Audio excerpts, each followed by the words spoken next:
Nós mostramos aqui no link desta semana que a Companhia Ambiental do Estado de São Paulo entregou ao governo capixaba um relatório sobre a poluição provocada pelas empresas do Complexo de Tubarão.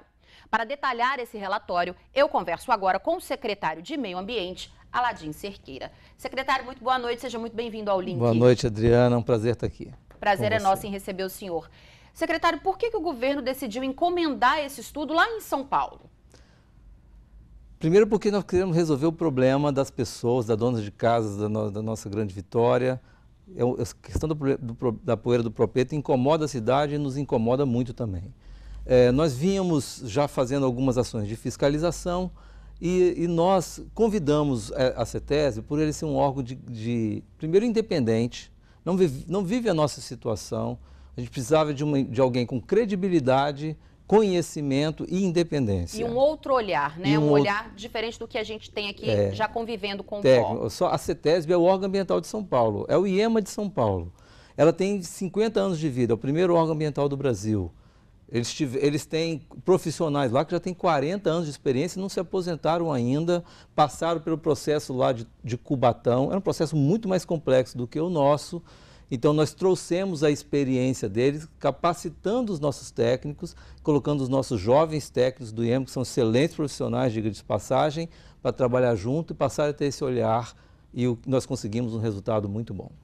Pois é. Esse relatório conseguiu apontar, secretário, com exatidão, quanto de poluição a Grande Vitória recebe? Essa é uma pergunta importante, assim, porque foi uma surpresa para nós. Geralmente o foco, quando você quantifica as emissões, elas saem pelas chaminés, elas passam pelos sistemas de controle. E o que a CETESB nos chamou a atenção é que o grande problema lá são as emissões fugitivas. São aquelas que fogem dos telhados, espalhadas por toda a planta industrial, e elas não têm condição de ser quantificadas. Não são quantificadas, não é possível estabelecer uma meta de redução para elas. Você tem, na verdade, deixar que elas existam. Você tem que atacar a emissão fugitiva, porque ela é o grande problema. Agora, como fazer esse ataque, né? Parece que foram apontadas 191 medidas para tentar reduzir essa poluição que a gente recebe todos os dias. É difícil colocar essas medidas em prática? Isso nós vamos começar a ouvir agora, porque nós temos um trabalho a ser feito ainda, né? Então, sim. Visitamos toda a planta de Tubarão, isso é inédito. Nós nunca tivemos um diagnóstico tão completo, fonte a fonte. Aí eu vou citar um caso para você. Tem um grande galpão industrial em que as empresas investiram no equipamento robusto de controle da emissão, que é um sistema de exaustão da poeira que vai para um precipitador eletrostático, equipamento caríssimo, e dali o efluente atmosférico deveria sair pela chaminé, com um padrão de qualidade específico. Mas o que se observou assim? Muita coisa sai pelos telhados, muita coisa sai por um processo mal feito, por uma exaustão mal feita. Então, isso está tudo identificado, setor a setor, não tem só galpões de produção, mas tem vias que não são ainda pavimentadas, muitas correias que ainda não foram enclausuradas e abertas, e todos esses pontos fazem com que a poeira levante, o vento carregue e ela vai parar na cidade. Então, foi identificado 191 medidas robustas, tem medidas de curto prazo, de médio prazo e de longo prazo, curto prazo de 6 meses, longo prazo de 5 anos. Então, são medidas que a gente acredita que elas são factíveis, mas agora nós temos um trabalho a ser feito, coordenado pelo Ministério Público Estadual, Ministério Público Federal. Nós estamos solicitando à sociedade para que ela participe, vá lá no site do IEMA, consulte esse documento. Eu ia até perguntar isso para o senhor. O capixaba, ele pode dar opinião nesse relatório? Deve dar. Nós estamos aguardando a opinião dos capixabas. Entra lá no site do IEMA, procura pelo plano de metas e olhe, dê a sua contribuição, coloque suas dúvidas, nós queremos responder todas. Ao mesmo tempo, como foi um processo independente, eu tomei conhecimento no momento que o relatório me foi entregue, as empresas tomaram conhecimento na terça-feira, o Ministério Público também, agora está em análise de todos. Nós esperamos, dentro de 30 dias, reunir uma comissão que é coordenada pelo Ministério Público Estadual e pelo Ministério Público Federal em que nós vamos começar a discutir um novo termo de compromisso ambiental, com a contribuição das populações, dos nossos moradores, também com a contribuição das empresas. E aí estabelecer um diálogo, mas de qualquer forma, assim, as medidas ali estão muito claras para nós, para a nossa equipe técnica, e elas vão ser exigidas. Eu acho que a gente tem que, é questão de ajustar prazo em função de custo, em função da engenharia das próprias empresas, mas eu acho que nós vamos ter, assim, temos a oportunidade de fazer uma melhoria muito importante na questão da qualidade do ar da Grande Vitória, com esse relatório que está aí. O senhor disse aí que algumas medidas são a curto prazo, para os próximos 6 meses. O que é possível fazer para a gente, pelo menos, começar a ver alguma atitude? Limpeza, por exemplo. Limpeza de vias, limpeza de galpões. Tem estruturas pequenas, por exemplo, que é para limpeza de pneus, que ainda tem áreas lá que precisam disso. Os caminhões passam por vias não pavimentadas, sujam as suas rodas, vão para um asfalto, aquilo cai na via, aí levanta poeira. Tem um aspecto importante que nos foi relatado, que é o seguinte: foram construídas aquelas wind fences num termo de compromisso lá de 2007. Aquilo exige que as pilhas de minério tenham uma altura máxima. Elas não podem estar até em cima, senão não tem eficiência o wind fence. O senhor está falando daquela tela, que a tela que é colocada ali em volta do complexo. Que foi colocada em volta dos pátios de minério e pátios de carvão. A CETESB nos alertou, você tem que seguir as normas, ela tem que estar a uma altura abaixo, porque senão, se ela tiver uma altura acima, o vento vai passar e vai levar. Identificaram que as wind fences têm que ser lavadas, encontraram algumas que não foram lavadas. Então, assim, são procedimentos que têm que ser feitos rotineiramente para manter a indústria limpa e ter a mínima exposição para a atmosfera, para o vento passar e não levar essa poeira. As medidas mais complexas, elas são mais onerosas. Por exemplo, nós temos lá 234 quilômetros de correia dentro do complexo, transportando minério, carvão para lá e para cá. Imagina, 234 quilômetros é mais do que a distância daqui para o sul da Bahia.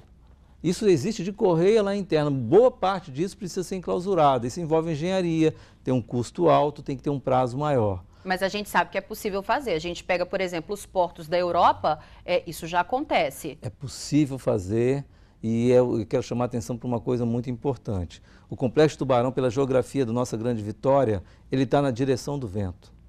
Então, se o vento passa por ali, o que for levantado vai levar para a cidade. Então, nós temos que ter ali a indústria mais perfeita, com as melhores condições de nível mundial, indústria tipo do Japão. Vamos lá, pega aquela cultura do Japão, deles limpando as arquibancadas lá na Copa do Mundo. Acho que ele foi um exemplo para nós.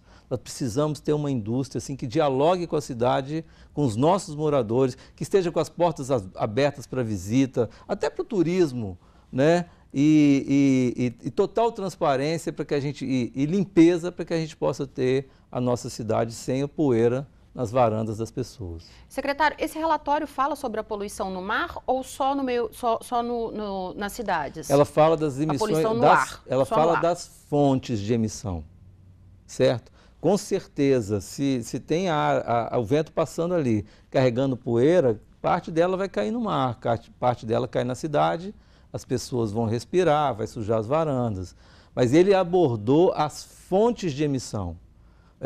E é ali que nós precisamos atacar. Não tem outra solução para o Pau Preto. Nós precisamos atuar onde essa poeira é gerada. E esse foi o olhar que esse relatório trouxe. E aí eu quero chamar a atenção para um aspecto que é o seguinte: não vai ser a última solução. Nós não estamos prometendo, eu não posso prometer aqui que nós vamos acabar com o Pau Preto. Porque nenhum engenheiro assinou embaixo dizendo assim, implantando essas medidas o Pau Preto vai acabar. E nem num prazo de 5 anos, que eu acredito que seja um prazo curto. Mas vai melhorar bastante, nós esperamos, né? E depois dessas medidas implantadas, com certeza vão ter novas coisas a serem feitas lá na frente. E eu dou um exemplo disso. Se tem um equipamento robusto, caríssimo lá, para o tratamento do ar que sai desses galpões, ele tem que estar funcionando na sua máxima eficiência. Se tem poeira saindo pelos lados, ele ainda não está rodando na sua eficiência máxima. Nós temos que jogar toda a poeira para dentro deles, ver a capacidade de tratamento deles e ver a eficiência deles. Isso vai ser provavelmente o próximo passo, depois de que tudo esteja limpo e funcionando adequadamente. Secretário, as empresas já receberam esse relatório? Como é que foi a receptividade das empresas ali do Complexo de Tubarão? É importante falar aqui, eu tenho que ser justo. Isso só foi possível pela liderança do Ministério Público e por as empresas terem aceitado participar desse desafio. Elas abriram as portas. Nós poderíamos ter esse relatório talvez num tempo muito longo, mas o diálogo que está estabelecido por todos, as empresas abriram as portas, permitiram que elas fossem vistoriadas. Eu tenho certeza que elas aprenderam com o processo também, estão aprendendo. Então, assim, o diálogo está aberto, muito bem dialogado. Então, hoje nós temos um ambiente para construir um bom termo de compromisso, bem abrangente, para que a gente possa resolver esse problema que afeta toda a nossa cidade. Só para a gente encerrar nossa conversa, queria só que o senhor reforçasse o convite para que os moradores da Grande Vitória, que são os mais atingidos, né? Nós somos os mais atingidos pela poluição provocada pelo pó preto, que os moradores participem, colaborem com esse relatório. Os relatórios estão disponíveis lá no site www.iema.es.gov.br/planos-metas. Posso repetir? Pode. www.iema.es.gov.br/planos-metas. Estejam todos convidados a consultar os relatórios. Tem muitos termos técnicos ali, mas se tiverem dúvidas, perguntem, deem as suas contribuições. Está aberto para toda a universidade, todos os técnicos do nosso estado, dar as suas contribuições e nós vamos buscar responder a todas elas e trazer essas contribuições para o termo de compromisso que vai ser construído. Secretário, eu gostaria de agradecer a presença do senhor aqui no Link e deixar o nosso espaço sempre aberto para a Secretaria. É um prazer estar aqui, eu que agradeço a oportunidade, Adriana. Obrigada, secretário. Uma ótima noite. Ótima noite a todos. Bom, o Link agora vai para um rápido intervalo e na volta tem as notícias de todas as regiões do estado, então não saia daí que a gente volta já.